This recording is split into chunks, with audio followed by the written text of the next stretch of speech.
Caleb Williams, if people were on the fence about him before, I don't think anything changed after the combine. I still think he's still the number one projected pick. There's some movement behind him. Who could be there?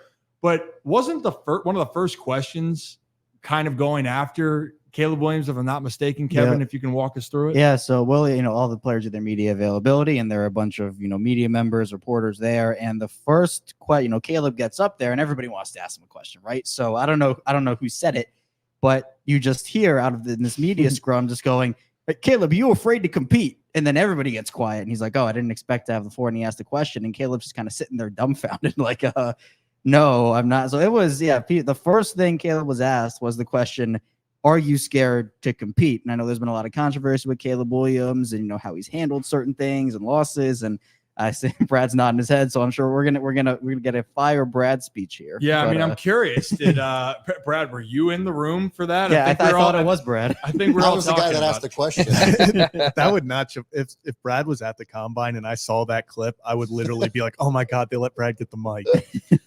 Okay, so we're taking out the quarterback play in itself, but Brad, this has become a conversation now, and this is the time where everyone tries to tear everyone down. Yeah. But this is still a conversation of who's going to lead your franchise, and clearly that's being a topic of discussion as we move closer to the draft. Listen, I've been talking about this ever since the man jumped into the stands to hug his mom, bawling his eyes out in her bosom after he lost a football game. And, I questioned his emotional state then, and I still question it. He's still done things that he continues to question, or that I continue to question because of the things that he does. And this is just continues to feed into that. And he reminds me of a guy kind of like that. Oh, yeah. He keeps saying Johnny Manziel is. I thought you were Zach. No, Manziel. I thought you were saying Zach. I thought you were saying Zach. I was like, it all makes sense now. It all makes sense now. I wouldn't draft myself on one either. Zach's like, who? Me? It's like something where. Well, to be fair to Zach, I think that he's more mentally stable than Caleb Williams. Take me one. I think we can all agree. But no, in all seriousnly, and I've said this from over the last 6 months. It's just like, if I'm a GM and I'm putting my GM hat on, his athletic ability is absolutely insane. But when it comes to making decisions or leading a locker room, what's that look like when you got a guy that's out there that makes all these types of decisions? It's a obvious maturing that he has to do emotionally, right? To be that leader in the locker room that people are going to be looking to when shit goes down. And you as a GM, you have to question if he's able to do that.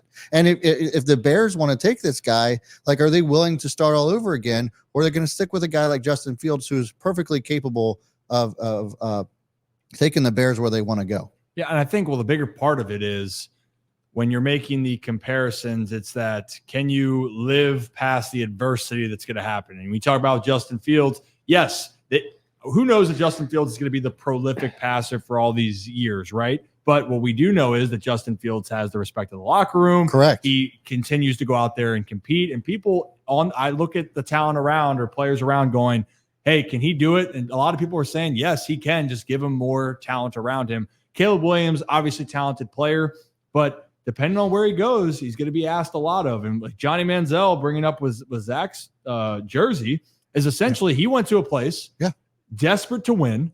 Mm-hmm. And even though Johnny was having issues and going to overhyped, even in which on Club Shay Shay with Shannon Sharp he's talking about his extracurriculars of how much he would go skiing in the mountains. And all of that, essentially, you're like, man, he was very unstable. Yep. And then you're with an organization that's so desperate, it was a match made in hell. So that's something that goes into it, is if you're trying to save a franchise, you got to be ready to handle that. And that is what teams are going to have to make. It's just like, do you want that drama? There's so many other good quarterbacks that you could put in a ball club that isn't going to give you that kind of drama. And right now, Caleb Williams is nothing but. Yeah. I will say with Johnny Manziel, though, like you said, it was a match made in hell, because you had a franchise that so desperately needed somebody to be that savior, be that guy that they could go out there. And Brian Hoyer talked about it on a podcast, I want to say within the past week or two.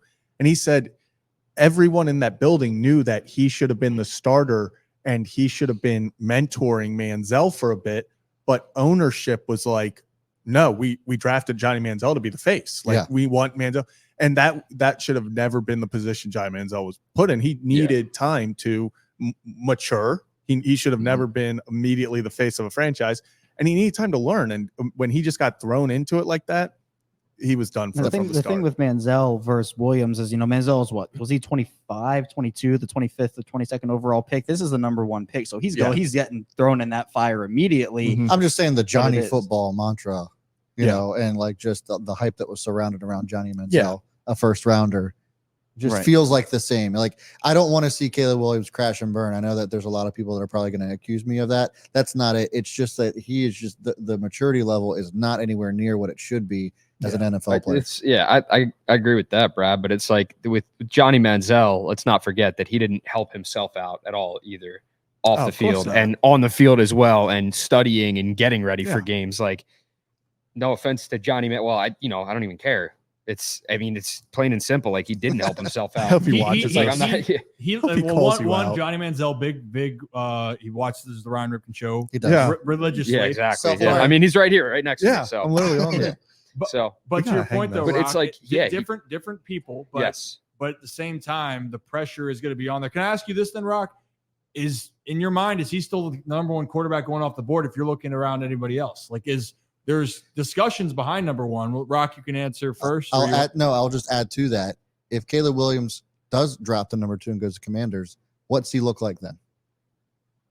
So, Rock, what do you think? I think he's still a number 1 quarterback.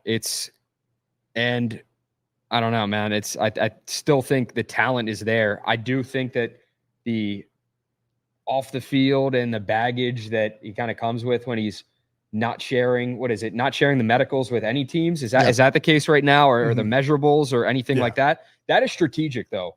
That is strategic because you think like, why do I need to share it with you? It's like, but teams are going to be like, hey, like we want to see this, man. Yeah. Like, but from an agent player standpoint, your spot is number 1 right now.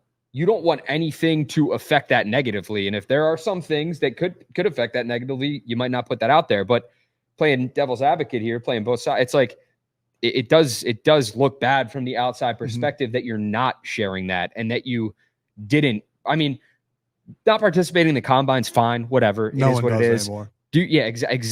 Exactly. It's you called it kind of like a glorified Senior Bowl, I think. Yeah.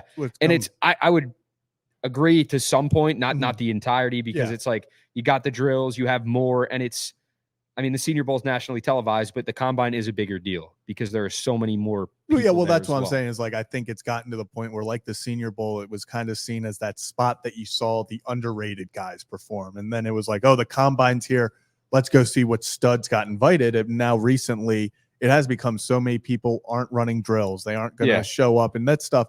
Where it has kind of still, we saw guys go out there like Roma Dunze running his like Do his thing, yeah. He Yeah. was like He- going hard. he refused I like to that. stop the drill. He was the last person on the field because he was like, no, I want to do this. And I think Yeah. it was like 6.6 seconds. And he kept messing up and he was keeping people there so he could do the drill. Yeah, And man. that's the I love type that. of, Yeah. so there's But, like, like- it shows you both sides of some people are like, I'm using the combine to Yes. show that I cannot quit and I will do all this stuff. And then I think there's the other part where now people are like, I don't think I need K-Mac could- says agreed because he feels like Williams feels like he has nothing to gain from Exactly. sharing them. There was I nothing. would agree with that. I respect that. Yes. I will say that there could be risk in that somebody else could end up elevating themselves to a point to where they actually look attractive and they are mature enough to lead a team like that. Like, I just think that there's two sides to that. There's risk in not doing a combine, and there's risk in doing it. Well, I think Yeah. that when you talk about like, not sharing medicals, it's almost like the first initial reaction of everyone is like, what are you trying to hide? Like, that's where everybody's Yeah, going to go. for sure. But I think for Williams, what would you say his floor is? Is it like 3 is the absolute floor? I It's would a say team, so. a team trades Yeah, up for I him would at say that so. point with the Raiders. Yeah. So at that point, if you're sharing medicals with like all three, so like the Ravens or the Chiefs, or like for some people, it's like, what do you gain in doing that? Where it's, oh, well, maybe the Ravens doctor finds something and that doesn't help Caleb's stock. So if you share with, I don't know, what teams or quarterback needy at 3 that could go and trade up. If he's not going to Chicago, if he's not going to Washington, a team will trade up to 3 probably and take him. So Yes. that's the point where you share it with maybe who could trade up for you, or Chicago or Washington. Because if you're Caleb Williams, you're saying, well, if the Ravens or Chiefs doctor finds something and I know I'm not going there, maybe that'll hurt my stock and take me out of the range I want to go. Pro day will be telling for Caleb Williams, Yeah. USC's pro day, and that's March 20th. And that's where you see guys either elevate their stock or sometimes drop off. And Zach Wilson, remember a few years ago, he was throwing bombs. Yeah. Like he was rolling out, throwing bombs. And that's when like the hype train not really began for Zach Wilson, but it kind of took off, and it was like full steam ahead for that. And that's what the Jets saw. And they were like, all right, like this could be our guy going forward. And they ended up taking him. But like with Caleb Williams, I think like we might see him play it safe during his pro day. We might see him, I don't know. What do you mean by playing it safe? Play it a little safer. Like if he's He won't do drills at his pro day. He'll just Probably just throw. throw. Yeah, that's I'm sorry. Play it safe wasn't like but like, yeah, he will probably do limited things at his pro day if he's not going to do the combine. And we've seen guys do that before. I think the biggest thing that I take away from all this stuff, it's flashy now because you can watch it and what's going on. And it's just another way to entertain yourself during the offseason, right? NFL Combine, throw it on there. Oh, wow, this is amazing. Oh, wow, he's making a 70-yard throw.